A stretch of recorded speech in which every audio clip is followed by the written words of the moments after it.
This lecture we're going to talk about updates and how you can manage updates in an enterprise environment with Windows servers. So it's really important that you understand this because Windows has ways for you to actually do this so that you don't have to worry about doing everything manually. You can automate the process.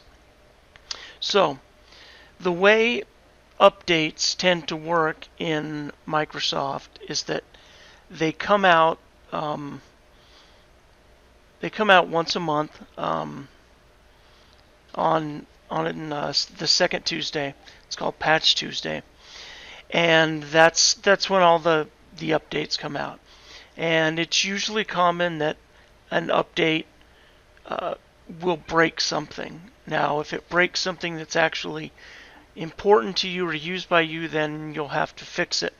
So what most admins will do is they won't deploy updates immediately unless there's security updates. Excuse me.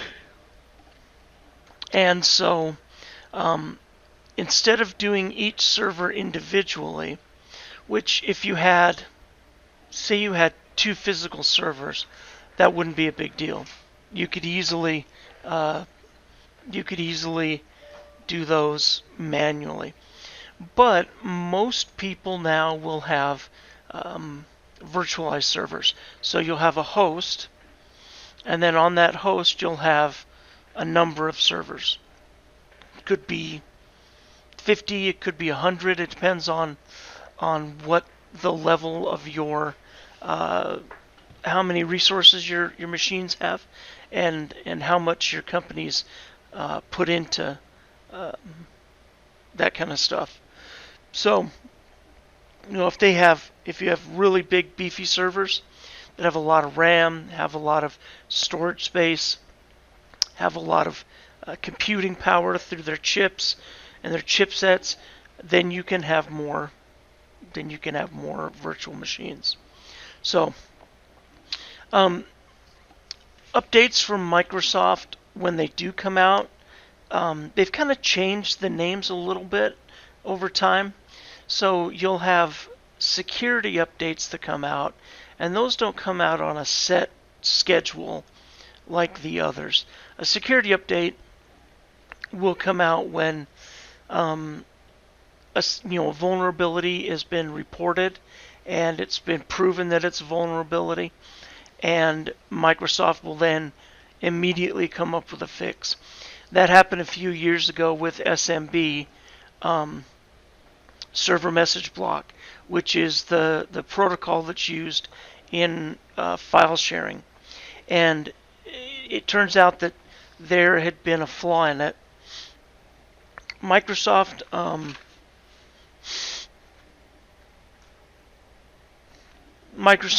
knew about the flaw, fixed it, and sent out the update saying, please update your servers. And they did it again in March and said, hey, please, really, you need to update this.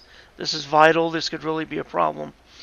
And of course, a lot of people just ignored it, which is common. And then we had a worm come through that specifically exploited that problem, and it really hit Europe hard. Took down telephone companies, took down a hospital system, all because the worm would progress through file shares. And the way it knew how to progress is it was looking for the SMB protocol, and then it was exploiting that vulnerability. So the security updates, those will come out whenever they're ready. You'll have cumulative updates, and those are the ones you usually have come out every month, and they'll have all kinds of stuff inside of them. They'll have updates for your OS. They'll have Office updates, updates for Visio, updates for all of their products basically. And so if you don't use those products, then your computer won't worry about the update itself because it doesn't have to. Um, there's also what they call cumulative security updates. There's quality roll-ups. There's the servicing stack, and servicing stack is when they're targeting a really specific type of their software. You know, like it's the stack of that software. So, I'm sorry, I keep yawning. Um, it's it's important that you understand the different types of updates. Now, I think one of the other things that's important to talk about is how soon you should deploy updates on your system. With security updates, you usually don't want to wait too long because you don't want to be the one caught with the existing vulnerability and not have it patched. Now, other updates, when it comes to updates for Windows 10 or Server 2016, just OS updates, or Office updates, SQL Server updates, you want to let those kind of sit for a week, 10 days, and then if you have time and the ability, you can run tests on them, install it on a sandbox server, and see how it does. But there are websites out there that will actually test these updates as they come out. So just keep that in mind, that you don't want to just jump in and start sending updates out and maybe causing your system to crash.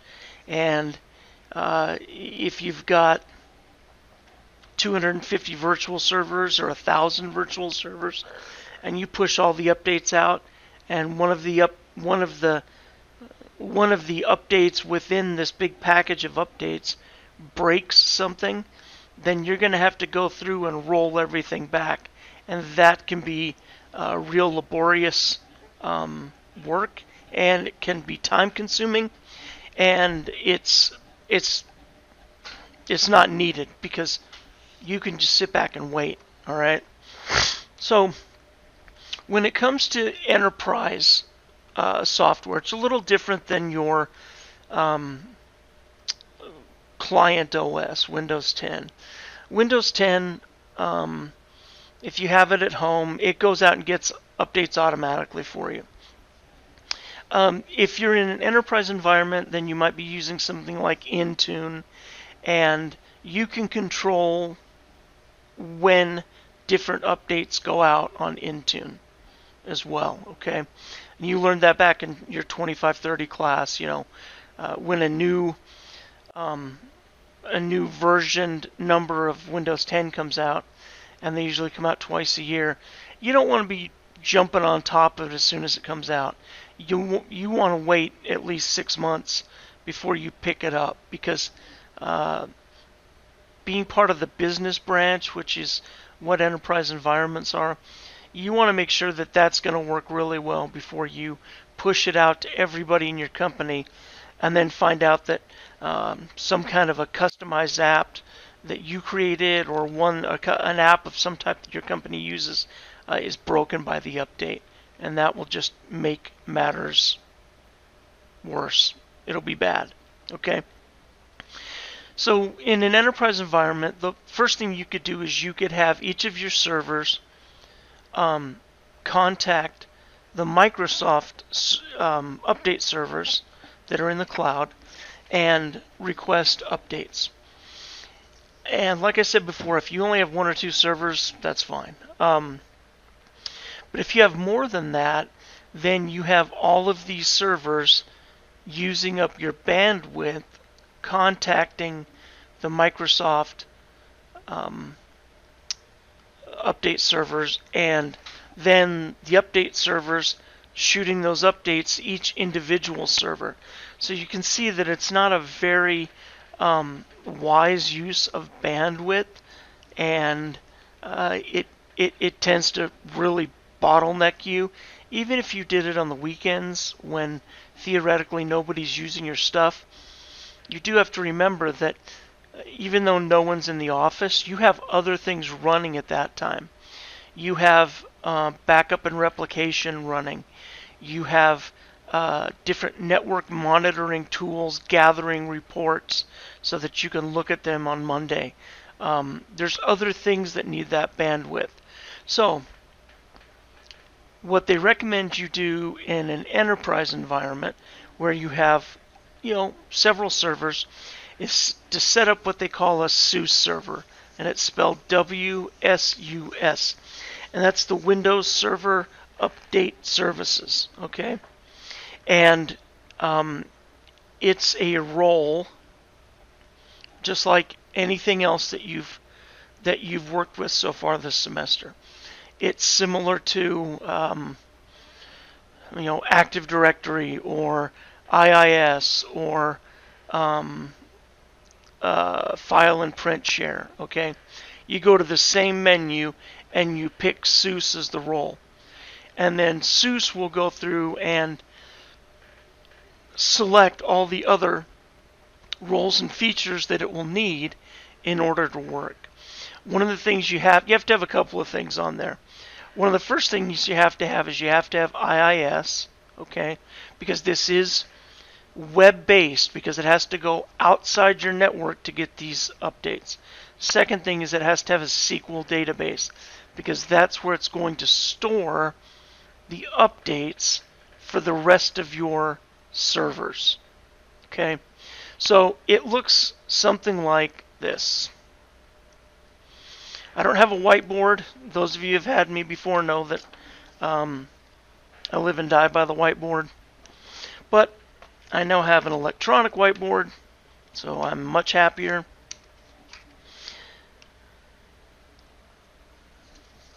And as you can see, we have kind of a little drawing here, okay? And let me kind of show you what we got going on.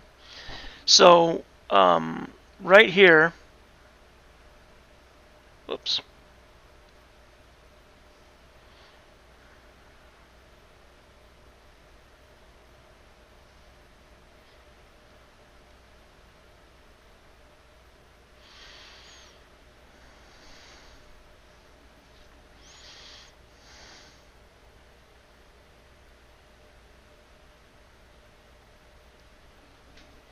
Yeah, nice. Sorry. Still getting used to this stupid thing. Oh, come on.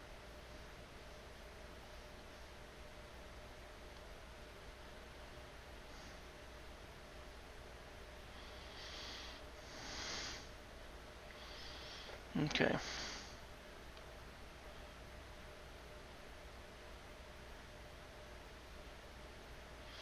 Now let's pick a different color so we can see it better.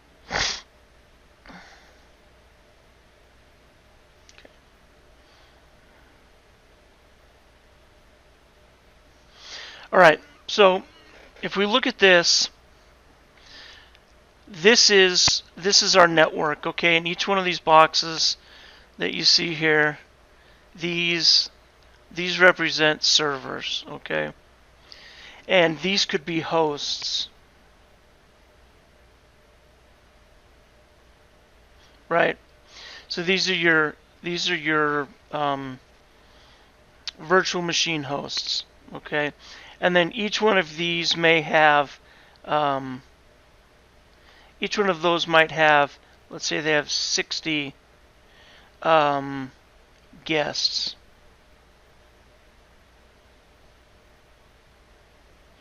Okay. So you have 4 of them, so that means you have 240 servers.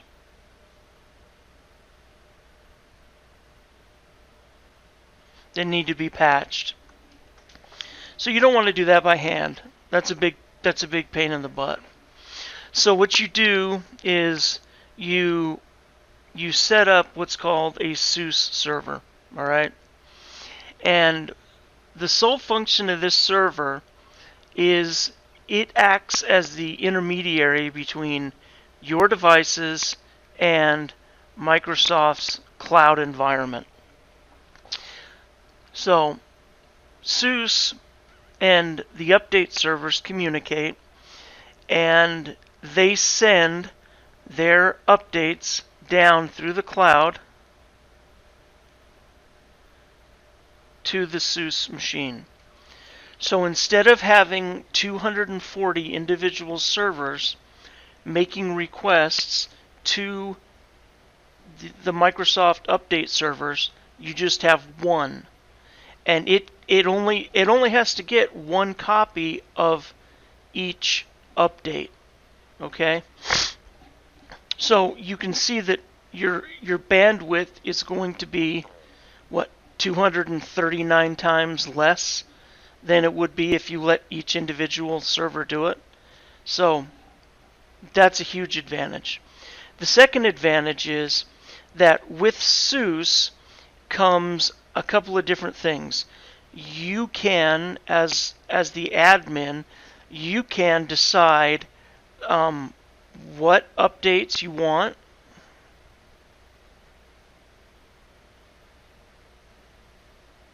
Okay? In other words, if you want, if you just want, if you only want, let's see, say you just want security updates. Okay, those are the only ones that you're going to automatically approve. You can automatically approve those. If you say, I want to take a look at all SQL updates and all cumulative updates and any roll-ups, okay, then you can do that. And then the cool part with WSUS is that, and this was one of the jobs that I had, is that I would go into WSUS all the time, and I had a dashboard there, and the dashboard, you know, looked like just any old dashboard. I think the lines were straighter than this, though. And what you had here is you had the name of the server, and then you had like the OS that it had, and then you actually had two dates. You would have you would have last check-in, and you would have last update,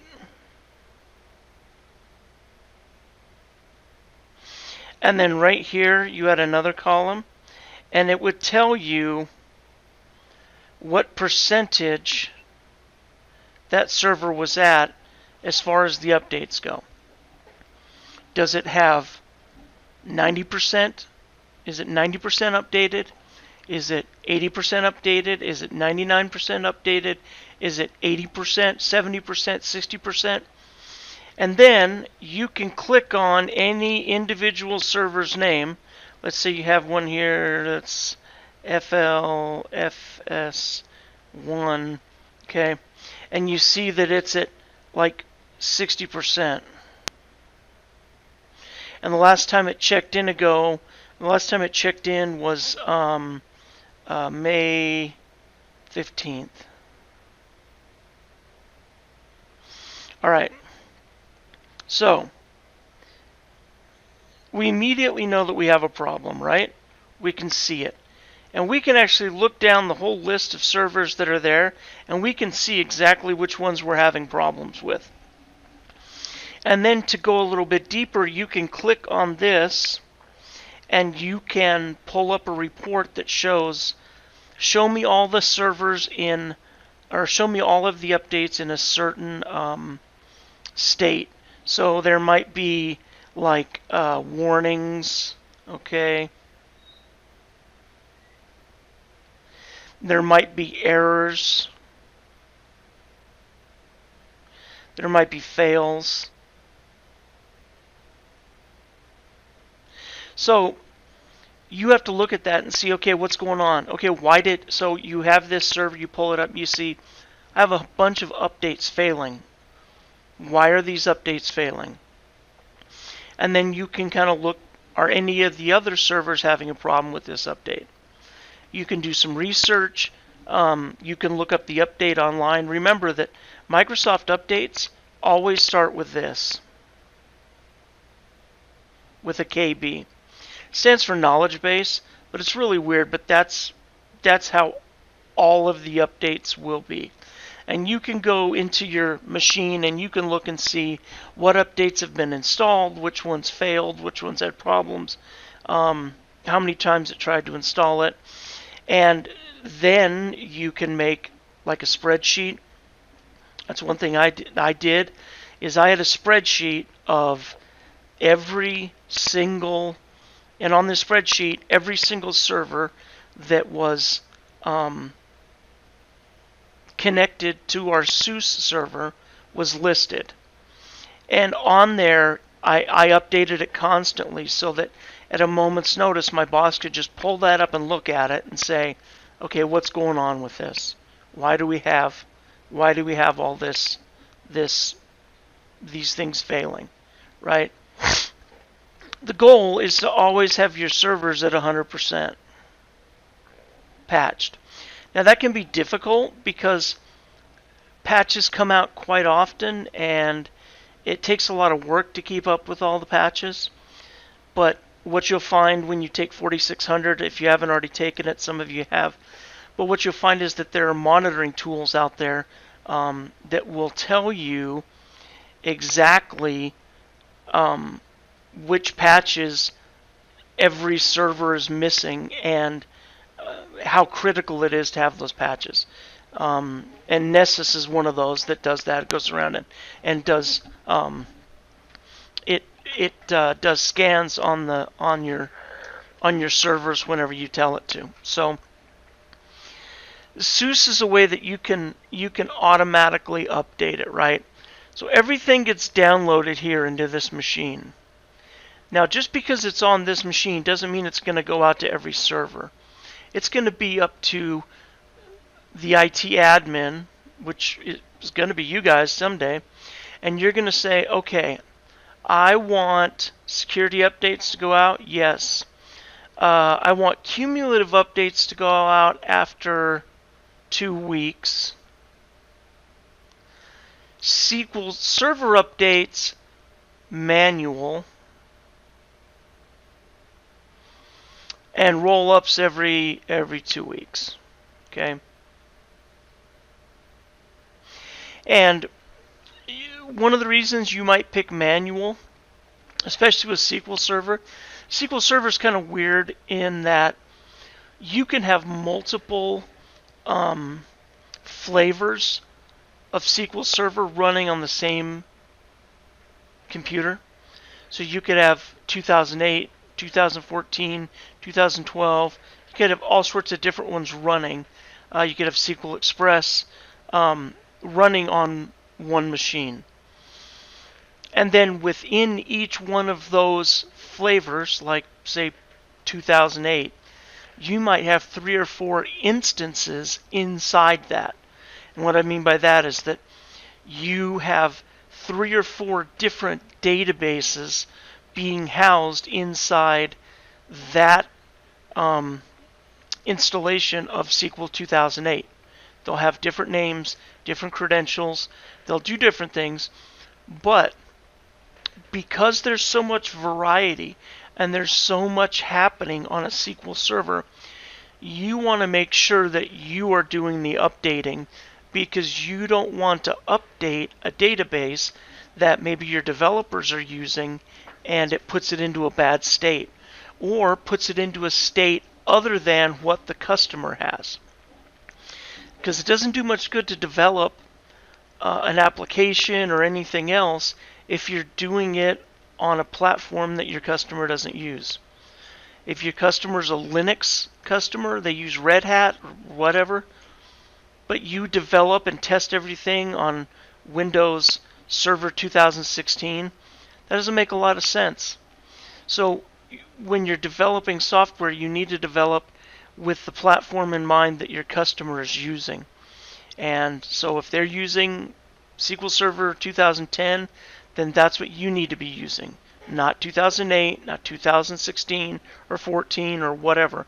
You need to be using the exact one that they're using so that you know that your product works on the platform that they're using. Okay? So it's actually really kind of simple how this works, and it's effective, and it will make your life much easier. The other cool thing about doing this automated and then having somebody watching over it, just to make, monitoring it, because you have to, even though a lot of these tools now are automated, you still have to monitor what they're doing, because these are still machines and they're still software programs written by humans, and they do break and they do get bugs and they will act crazy and stupid, and you need to be on top of it if it happens, not just assuming that everything's okay, because that's how you're going to get yourself in trouble. All right. So there's actually a couple of ways that you can connect your SUS to each one of these servers. The way that we did it is we had some scripts that we would run, and we would run the scripts on the client machines, and it would basically tell it, okay, we want you to check for updates every, and then we would say however often, and then we would give it the fully qualified domain name and the IP address of our SUS machine. Okay? And then we would set up that task so that it would go up there and say, hey, do I have updates I need? And it says yes, and it sends them to the machine. All right? And then if something were happening, we could always run those scripts again to see if that would kick it into gear, and so forth. So there's multiples of ways to do that, and that's the way we did it. You just ran a script on each server, and then you give it.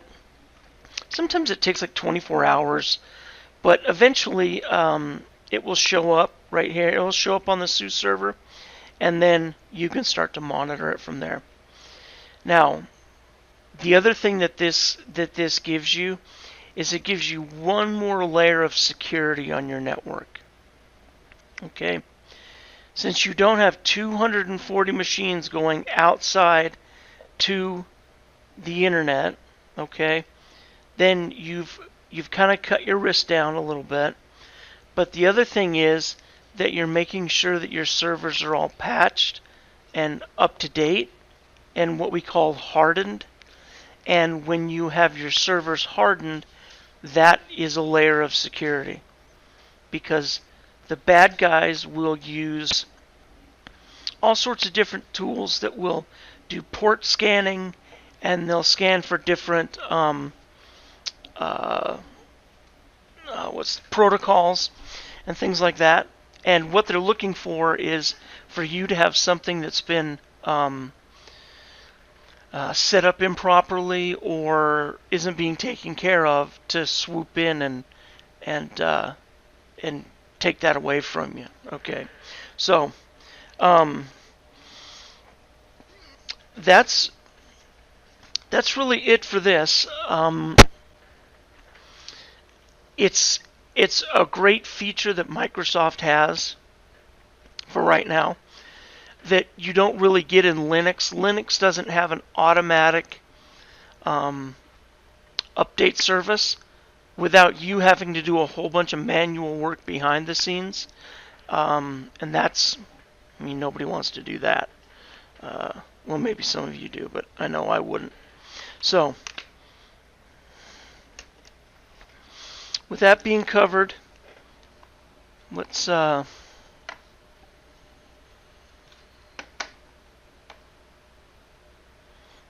back here into our class. As you